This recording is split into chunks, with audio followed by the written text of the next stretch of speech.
twigoze gukoresha umwanya nibaze ko twoca duhera ko tubaza kugira ngo tugende buke buke. Reka twakire Desire,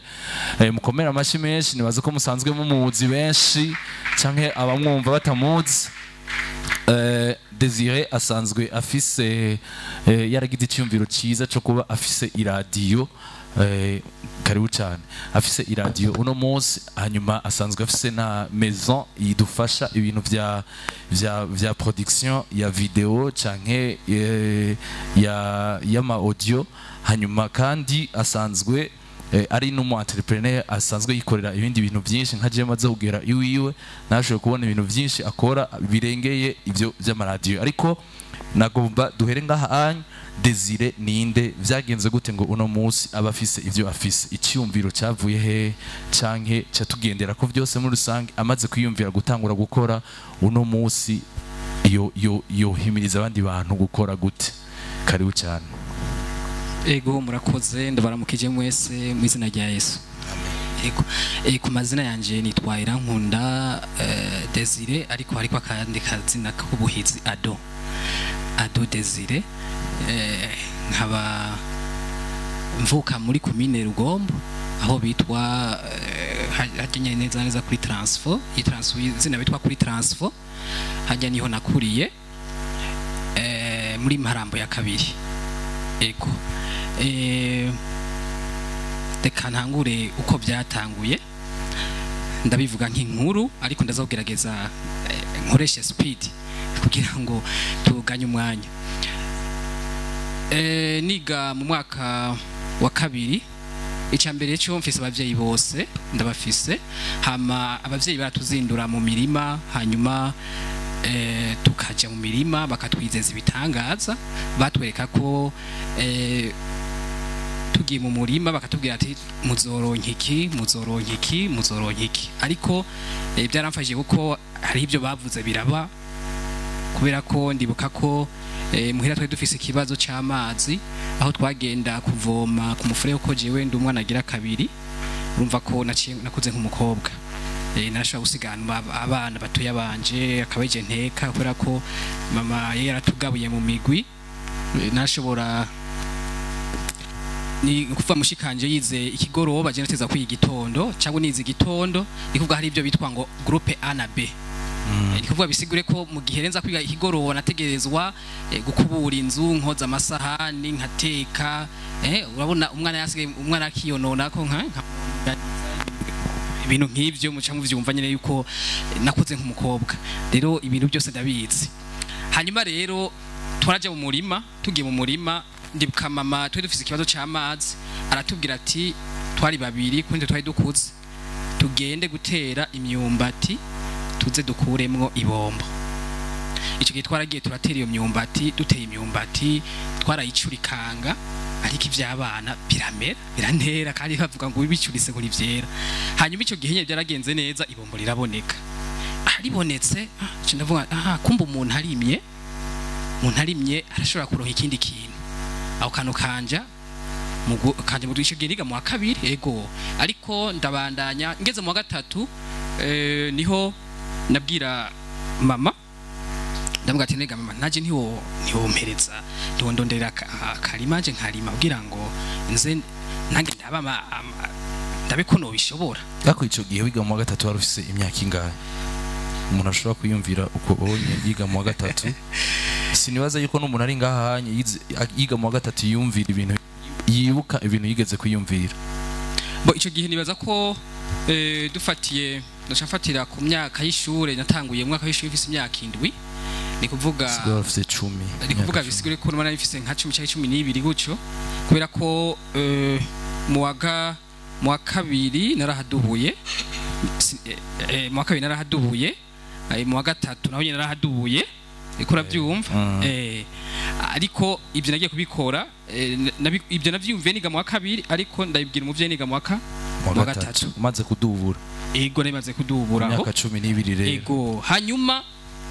sininya kuvuga ko nadubuye kubera ko je ndafise ibintu bisigura kandi bikumvikana. Hanyuma rero biragoye ndabandanya. Hanyuma rero mama ndamusaba, arambwira ati wewe ntabyo woshobora ndamwe ati basi oya ngerageza basi ngerageze ndabe kandi ibyo nina birima ntari byo nzogurisha tuzobijya muhira niko namubwiye kugira ngo ndamumotive ndabe ko yonyemerera icyo geranyemereye incandima ibiharage n'ibigori kubera byo ndamugatumviriza rero sinkeneye umukozi sinkeneye ikintu na kimwe nije wenza kugenda ndaharime nogenda hatere kugira nkeneye kuraba by'ukuri ko jewe no bishobora ijya ciyama akantu gatoya k'intamukozi toya nke cyane aho kantu karananiye kurima narakarimye ko ntani bihage by'igifusi narose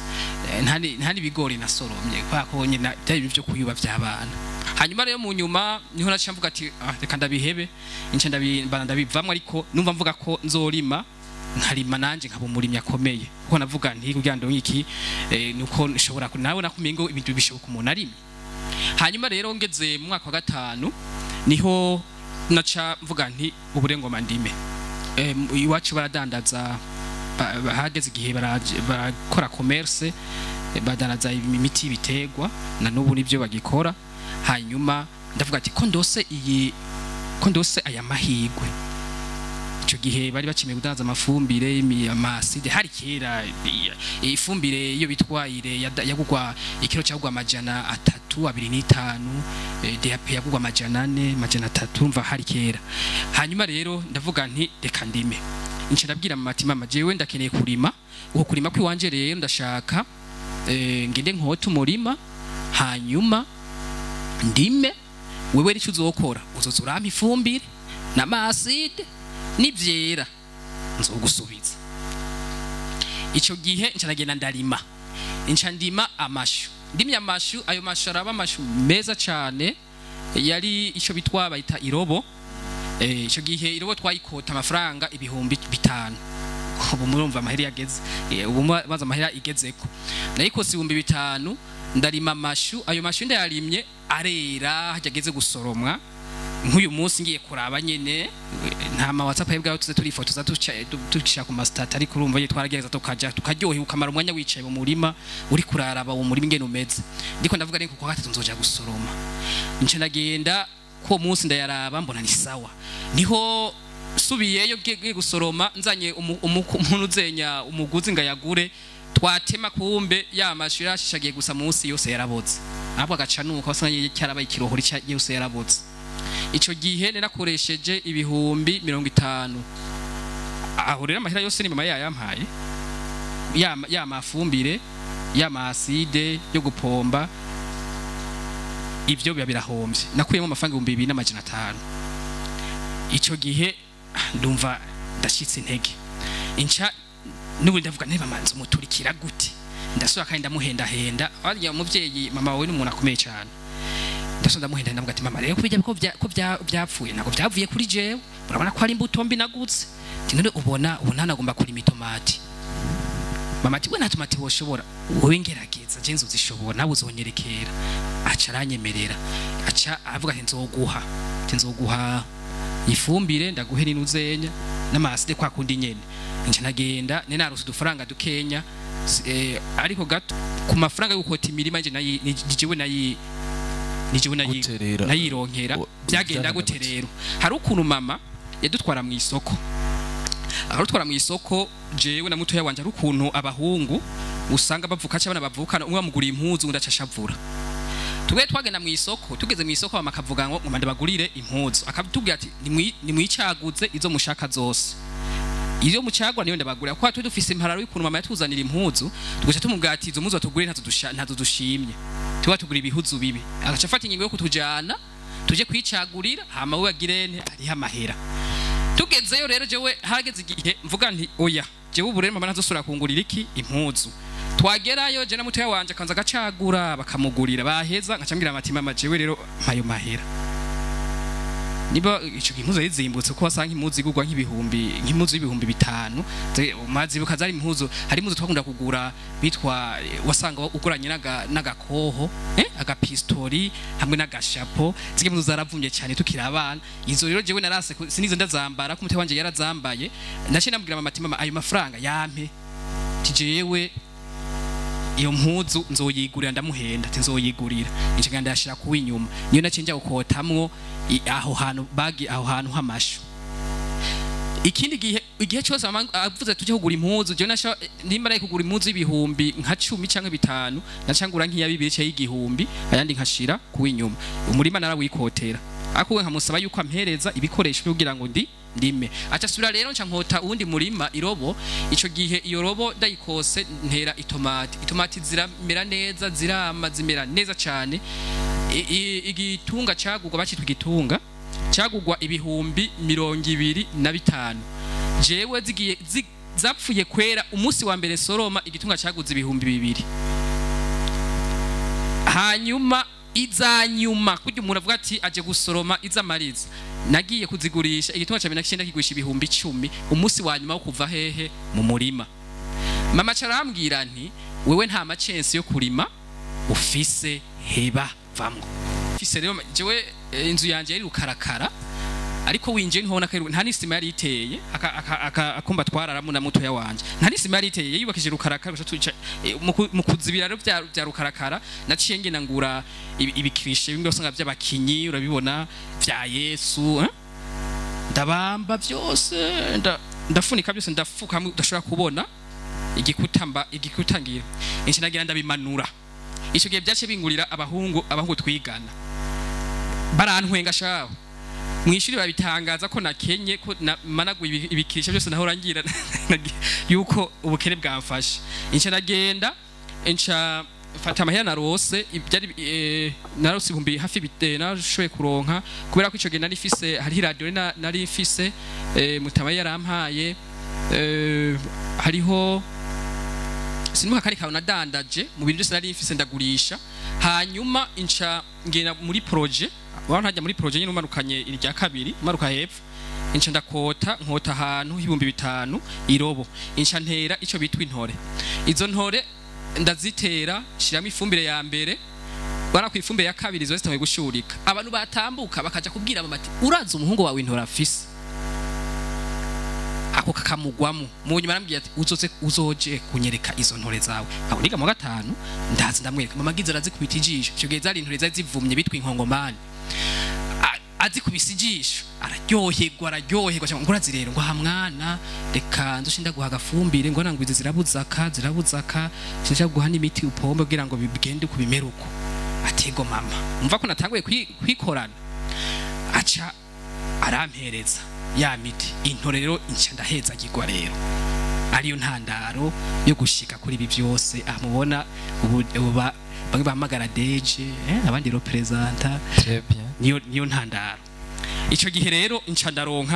ndonka amafaranga mu ntore ibihumbi 500 byo muri 2006 yego mwari muri 2006 guco 2005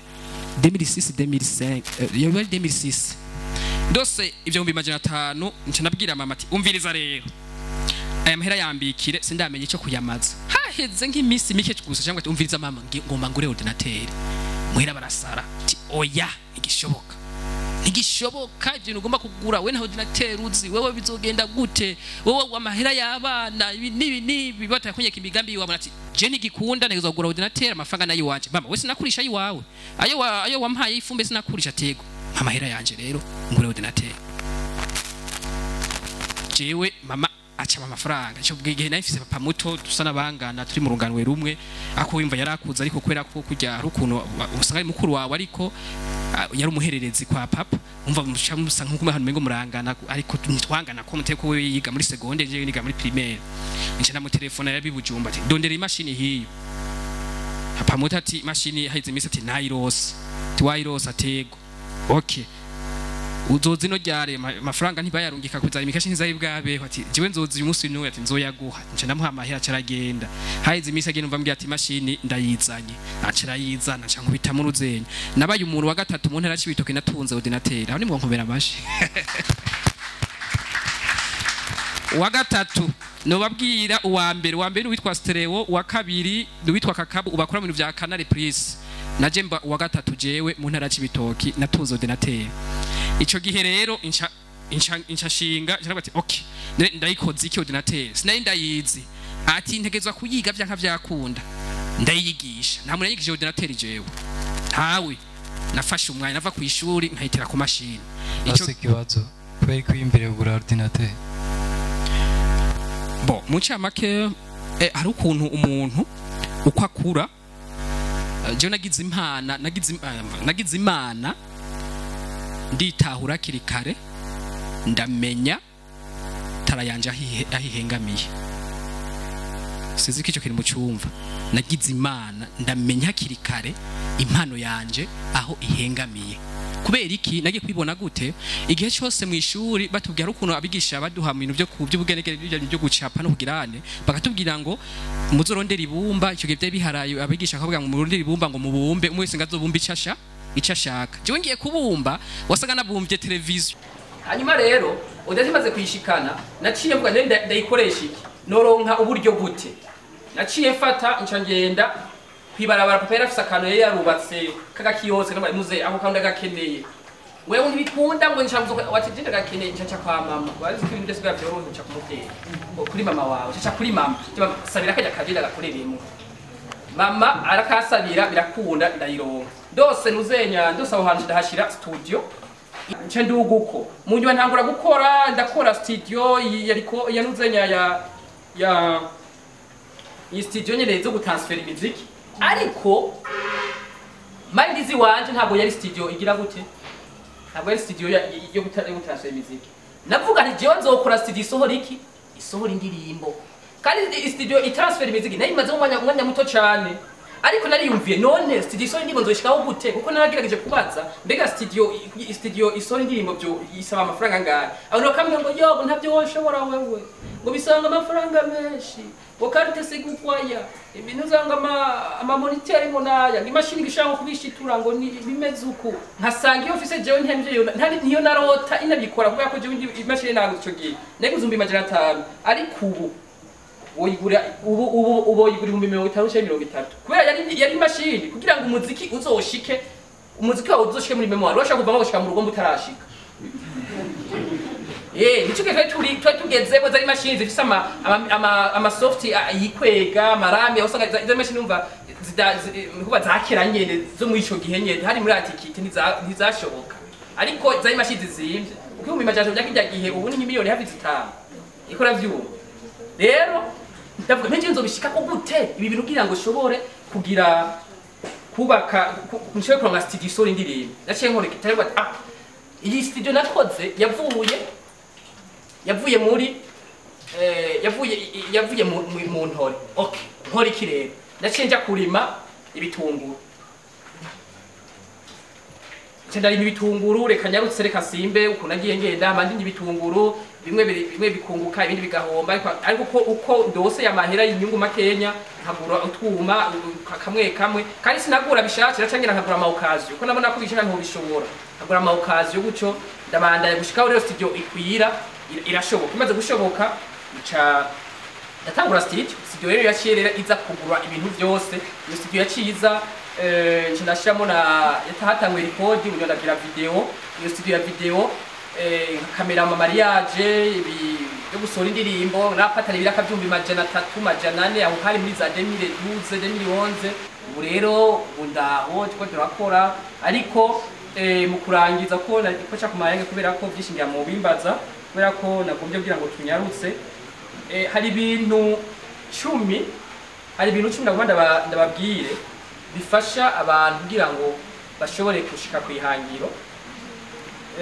icambere kandi ndakunda gusoma cyane igitabo cy'imigani kiravuga cyane ku munyamwete ikintu cyambere bizotera imbere n'umwete kugira umwete hama ikintu kigira kabiri nukugabanya ibyifuzo by'umubiri rero ntago singoye kuvuga ibyo by'abahungu n'abakobwa kumva kumengo wagera mu isoko udafise intumbero yo kugura impuzu wari ufise ibihumbi 10 ugacuya ataka ugasanga bayiguze ukabona umuntu mwahura yagucoresha ugaca uhita umucorera kugira ngo akwemere ukora byumva ibyo ni ibintu by'umubiri byo kwiryohera gufata amafaranga uko yarose ugaca yakoresha uko wigombeye ibyo muca mu byumva hanyuma kurinda biratuma utera imbere kumva katamboba kurinda cyo kurinda ni kujya umuntu atinya kugira guhomba ukumva ko umenye ico kintu ugwijiyemo ukavuga ati ninahomba sava ninunguka sava uwo gashiyamo ukavuga ati jewe ngomba nkore nimba nzohomba nimba nzunguka ndabikora tu utinya ingurane icyo kintu kiri très important utinya ingurane igihe cyose uzoba umukora umugambi ukacubona yuko uteza gukora uko uhereye ku ngurane y'abandi icyo gihe uzomenye yuko uzoba nk'umuja wanyene kugurana